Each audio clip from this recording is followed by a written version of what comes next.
त्र्यंबकेश्वर नगर परिषद निवडणुकीच्या पार्श्वभूमीवर भारतीय जनता पक्षाकडून प्रभाग क्रमांक 10 मधून इच्छुक उमेदवार म्हणून वेदांत फडके यांनी आज जोरदार उत्साहात आपला उमेदवारी अर्ज दाखल केलाय। अर्ज दाखल करताना पक्षाच्या कार्यकर्त्यांची मोठ्या प्रमाणात उपस्थिती दिसून आली। या दौऱ्यात त्यांनी स्थानिक नागरिकांशी संवाद साधत विकास आणि ठोस कामांच्या मुद्द्यांवर भर देण्याचा हेतू व्यक्त केलाय। भाजपच्या स्थानिक पातळीवरच्या संघटनात्मक बळामुळे आणि कार्यकर्त्यांच्या पाठिंब्यामुळे वेदांत फडके यांच्या उमेदवारीला मजबूती मिळाल्याचं बोलले जात आहे। नगरसेवक पदाच्या स्पर्धेत वेदांत फडके यांचे नाव चर्चेत असून त्यांनी प्रभागातील विकासासाठी कार्य करण्याची तयारी दर्शविली आहे। प्रभाग क्रमांक 10 मधून आपण उमेदवारी अर्ज या ठिकाणी आता दाखल केला आहे, काय सांगा? प्रथमतः मी सांगेल की तमाम माझ्या मतदार बंधू भगिनींना विनंती की आज भारतीय जनता पार्टीकडनं मी प्रभाग क्रमांक 10 मधून माझा उमेदवारी अर्ज दाखल केलेला आहे। तर 2 तारखेला इलेक्शन आहे। मी एक भारतीय जनता पार्टीचा निष्ठावान कार्यकर्ता आहे। तरी सर्व मतदारांना माझं आव्हान आहे की 2 तारखेला एक तुमच्यातलं युवा नेतृत्व आहे, नागरिकांचा मी प्रश्न जाणतो, तसेच प्रभागातील विविध समस्या सोडवण्यासाठी जर आपल्या नगर परिषदेचा आपल्या त्र्यंबक गावाचा सर्वांगीण विकास करायचा असेल तर निश्चितच मी एक युवा नेतृत्व आहे वेदांत संदीप फडके भारतीय जनता पार्टीकडनं उमेदवारीसाठी इच्छुक आहे।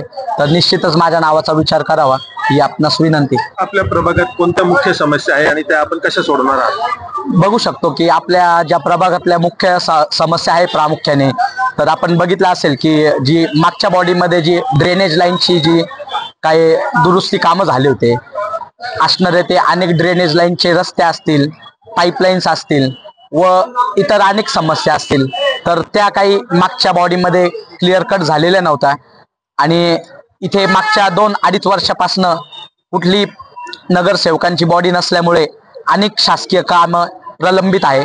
तर ते सोडवण्याचा मी 100% प्रयत्न करेन। जनता पार्टीने आपल्याला अधिकृत उमेदवारी दिली नाही, भारतीय जनता पार्टीने तर मला अजून अधिकृत उमेदवारी दिलेली नाही, पण मी पक्षाकडनं एक निष्ठावंत कार्यकर्ता असल्यामुळे मी माझा फॉर्म दाखल केलेला आहे। नक्कीच काय वाटतं, भारतीय जनता पार्टी निष्ठावंत कार्यकर्त्यांना न्याय देईल? हो, आपण बघू शकतो की भारतीय जनता पार्टीचं जे मूलभूत आपण पाया म्हणतो इथे 100% काम केलेल्या उमेदवाराला नक्कीच न्याय मिळतोच। बघूया आता पुढे काय होतं। दादा, भारतीय जनता पार्टी तिकीट देईल, मात्र मतदारांचा कसा प्रतिसाद आहे, मतदार निवडून देतील? 100% मी तुम्हाला सांगितलं, मी एक युवा नेतृत्व आहे। माझं म्हणजे मी काय कुठून आयात केलेला उमेदवार नाही, मी माझ्या प्रॉपर 10 नंबर वॉर्ड मधलाच उमेदवार आहे। सगळे नागरिक माझे भगिनी भाऊ बंधू आहे, तर निश्चितच ते मला मदत करतील अशी मला आशा आहे। जाता जाता नागरिकांना आपण काय संदेश द्याल? नागरिकांना जाता जाता फक्त हाच संदेश देईल की आपण गेल्या बघितलं 5 वर्षामध्ये जे काही निवडणुका झाल्या, आपला जो मतदानाचा जो टक्केवारीचा जो हे आहे टक्का आहे तो काहीसा घसरलेला आहे। तर काही युवा तरुणांचे मतदान यादीत नाव समाविष्ट झालेले आहे। तर सर्व तमाम त्र्यंबकेश्वरच्या नागरिकांना हीच विनंती आहे की अधिकाधिक मतदान करा व योग्य उमेदवारास मतदान करून नगरपालिका। ब्युरो रिपोर्ट, नाशिक लोकशाही न्यूज, नाशिक।